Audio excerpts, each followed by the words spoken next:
चलिए आज हम लोग कल के क्वेश्चन ऑफ द डे का डिस्कशन करते हैं। लॉज ऑफ मोशन का क्वेश्चन है, सिंपल सा क्वेश्चन है, थोड़ा सा न्यूटन्स लॉज ऑफ मोशन, थोड़ा सा वेज कंस्टेंट और थोड़ा सा कॉमन सेंस। अदरवाइज इस क्वेश्चन में कुछ भी नहीं है। ठीक है, बहुत सारे बच्चों ने पर्सनली व्हाट्सएप पे मैसेज किया है इसका सॉल्यूशन। एक दो बच्चे ने सॉल्यूशन के लास्ट आंसर तक पहुंच के थोड़ी सी गलती कर दी है। तो चलो इसको हम लोग ध्यान से समझते हैं क्या है इसमें। एक इंक्लाइन प्लेन है। इस इंक्लाइन प्लेन के ऊपर सबसे पहले तो एक वेज है। इस वेज जिसको W लिखा हुआ है, इसका मास दिया हुआ है कैपिटल M। तो इस वेज का मास है कैपिटल M। बाकी इसके ऊपर जितने ब्लॉक्स रखे हुए हैं इसका मास M, M/2, M/4, M/8 इस तरह से है। आपसे पूछा है कि ब्लॉक 1 और 2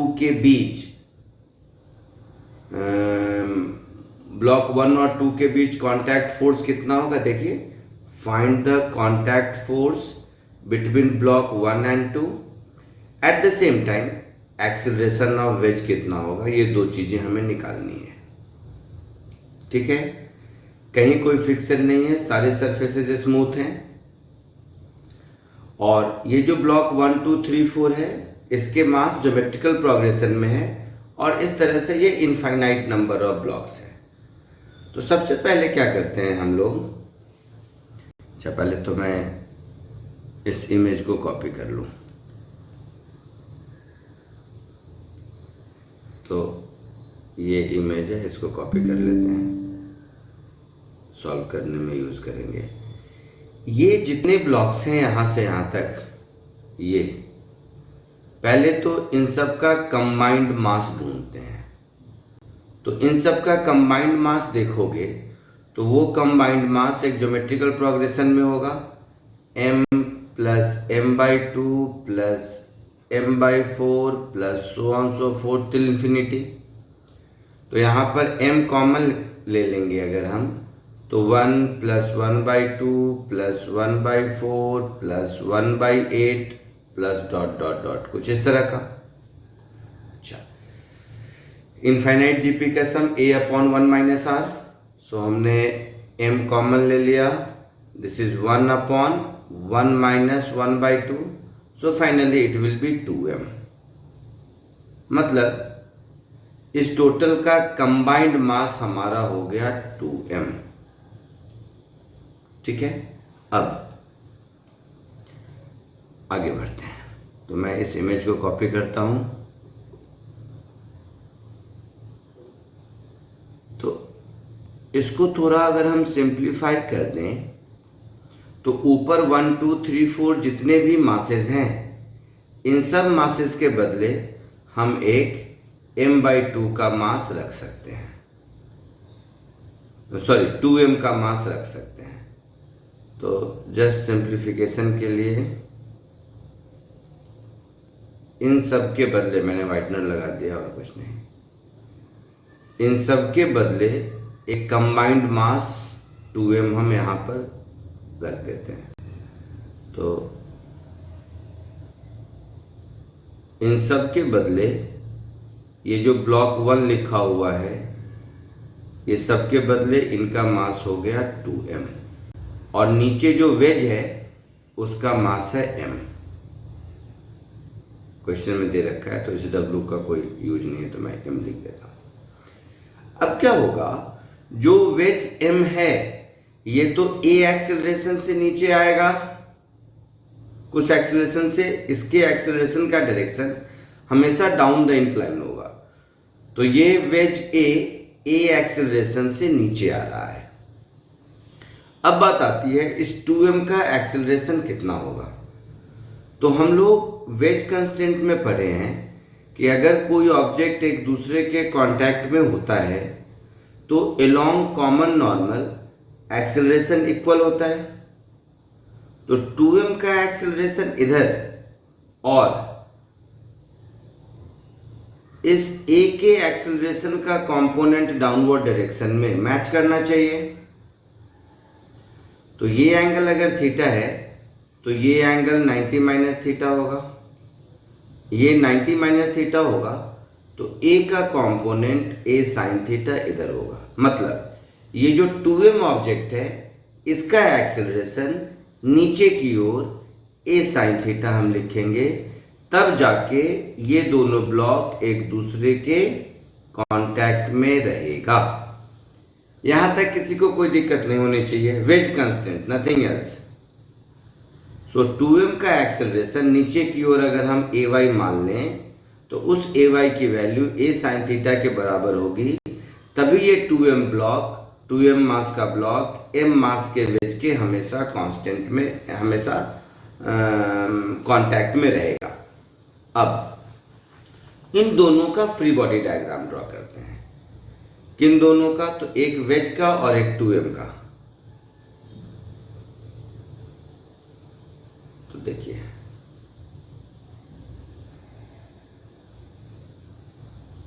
यह है वेज हमारा, इस वेज का ये एंगल थीटा है, और इस वेज पर क्या क्या फोर्स लगेगा वो देखो। तो इस वेज पर डाउनवर्ड डायरेक्शन में इसका खुद का मास का cos theta component mg cos theta लगेगा, और डाउन द इंक्लाइन डायरेक्शन में mg साइन थीटा लगेगा। इन लॉज ऑफ मोशन में बहुत इस तरह का रिजॉल्व किया हो तो, है ना? नहीं, I mean mg cos theta इधर इधर की ओर लगेगा, perpendicular to the incline plane, है ना? और ये है mg।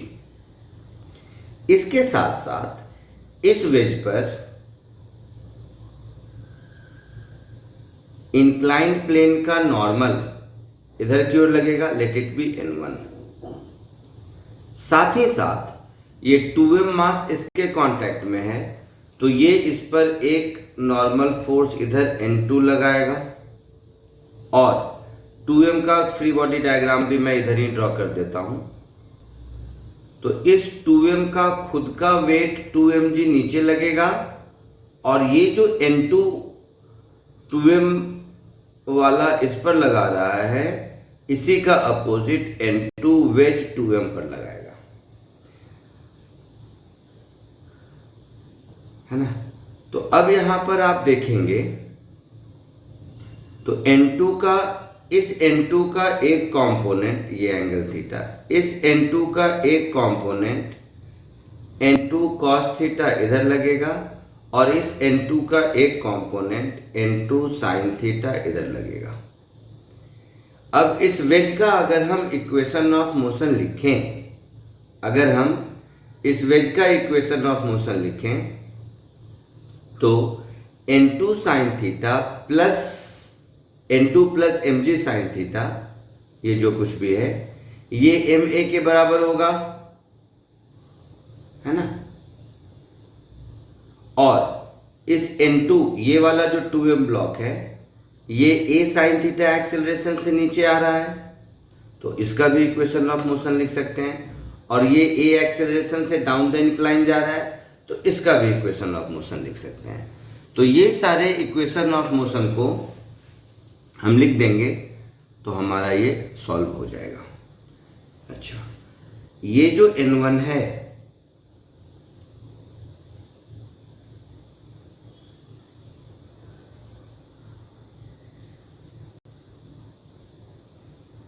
ये n1 perpendicular to the incline plane है। तो रुकिए ऐसा कर देता हूँ इस डायरेक्शन को, ताकि समझने में आसानी हो। इस डायरेक्शन को, यही हमारा इंक्लाइन प्लेन का डायरेक्शन है, और इसी डायरेक्शन में इसका acceleration a down the incline है। तो अब दोनों का इक्वेशन ऑफ मोशन लिखते हैं। पहले वेज का, तो वेज का इक्वेशन ऑफ मोशन लिखेंगे mg sin theta plus n2 sin theta, this is equal to m into a। More precisely sine theta रहने दीजिए, ये हो गया हमारा इक्वेशन 1। इसका इक्वेशन ऑफ मोशन लिखेंगे तो 2mg minus n2 is 2m into A sign theta. ये 2m ब्लॉक का हमने इक्वेशन ऑफ मोशन लिख लिया, है ना। ये हमने 2m ब्लॉक का इक्वेशन ऑफ मोशन लिख लिया। साथ ही साथ ये जो n1 है, इस n1 की value n2 cos theta plus mg cos theta के बराबर होगी, है ना। तो इसका इक्वेशन ऑफ मोशन लिख देते हैं। तो n1 is equal to mg plus n2 cos theta. ये 3 इक्वेशन हमने लिख लिए। इसमें से इक्वेशन नंबर 1 और इक्वेशन नंबर 3, ये दोनों इक्वेशन वेज के हैं, और इक्वेशन नंबर 2 ये 2m मास का इक्वेशन ऑफ मोशन है। अब इक्वेशन 1 और 2 को अगर हम सॉल्व कर दें तो यहां से मुझे a की वैल्यू मिल जाएगी जो हमारे क्वेश्चन नंबर 1 का रिक्वायरमेंट है, that is acceleration of the veg. तो इन दोनों को सॉल्व कीजिए। सो ब्लैक पेन ले लेता हूं। सो फ्रॉम दीज टू अगर हम देखें तो देखिए mg sine theta plus n2 sine theta. तो n2 को हम लिख सकते हैं 2mg minus 2ma sine theta. So 2mg minus 2ma sine theta, ये हो गया n2 इक्वेशन 2 से, into sine theta, this is equal to ma। mg sine theta plus 2mg sine theta, that is 3mg sine theta minus 2ma sine square theta is equal to ma।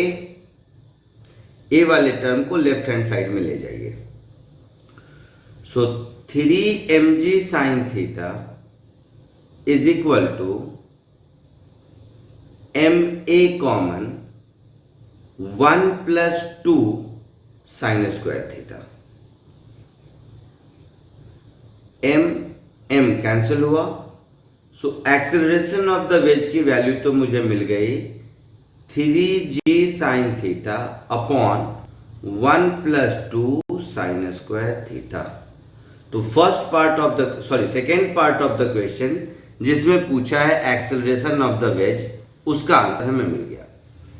अब पूछा है block 1 और 2 के बीच interaction force कितना है ना।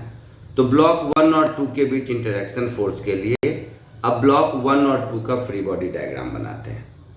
तो देखिए ये हो गया ब्लॉक 1 जिसका मास है m, और इसके ऊपर यह है ब्लॉक 2,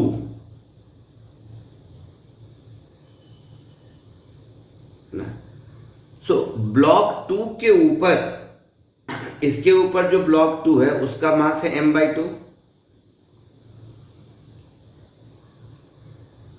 और ये पूरा का पूरा सिस्टम, इसके ऊपर और भी मासेस हैं m/2 m/4 and so on so fourth till infinity, और ये पूरा का पूरा सिस्टम a साइन थीटा से नीचे की ओर आ रहा है। अब m और m/2 के बीच इंटरेक्शन फोर्स कितना है ये मुझे निकालना है। तो इस m पर इसका खुद का वेट mg नीचे एक्ट करेगा, साथ ही साथ m और m/2 के बीच का जो इंटरेक्शन फोर्स है लेट इट बी n, वो इस m पर नीचे की ओर लगेगा, और ये m जो वेज के ऊपर है, ये जो यहां पर 2m हमने वेज के ऊपर लगाया है, तो ये 2m पर ये वेज ऊपर की ओर n2 लगा रहा है ना। सो वेज इस m ब्लॉक पर जो n2 फोर्स ऊपर लगा रहा है वो n2 ऊपर है। तो केवल इस वेज का इक्वेशन ऑफ मोशन हम लिखेंगे इस कैपिटल M का, तो इस कैपिटल M के इक्वेशन ऑफ मोशन में हम लिख सकते हैं capital mg plus n minus n2 is capital M into A into sine theta. ये n मुझे निकालना है और A मालूम है। रहा बात n2 का, तो n2 हम फिर इक्वेशन 2 से लिख ही सकते हैं। यहां पर देखिए आप लोग, तो इक्वेशन 2 से जो हमें n2 की वैल्यू मिली थी वो 2mg minus 2ma sine theta था, तो ये यहां पर हम लोग लिख देंगे। तो देखिए अब ये इक्वेशन ऑफ मोशन हमारा हो गया mg plus n minus n2। एक बार फिर ऊपर जाके n2 देखिए, n2 is 2mg minus 2ma sine theta, so 2mg minus 2ma sine theta, this is equal to ma sine theta. So थोड़ा इसको ठीक कर दें, n रहने दीजिए, यहां पर mg, यहां minus 2mg, that is minus mg, minus minus plus 2ma sine theta, this is equal to ma sine theta. अब सारे टर्म को राइट हैंड साइड में ले जाइए n को छोड़कर, तो n की वैल्यू हो जाएगी mg minus ma sine theta. a हम लोग ऑलरेडी कैलकुलेट कर चुके हैं, तो mg minus m sine theta into जो a की वैल्यू हमने कैलकुलेट करा है वो था 3g sign square theta,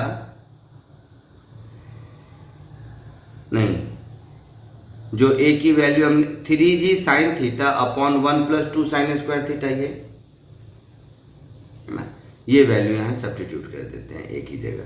so 3g sine theta upon 1 plus 2 sine square theta, so 3g sine theta upon 1 plus 2 sine square theta. mg हम common ले सकते हैं, तो इधर हो जाएगा 1 minus 3 sine square theta upon 1 plus 2 sine square theta. So LCM ले लोगे तो 1 plus 2 sine square theta minus 3 sine square theta मिलकर हो जाएगा 1 minus sign square theta divided by 1 plus 2 sine square theta. तो ये हो गया contact force between m, contact force between m and ऊपर वाला m/2।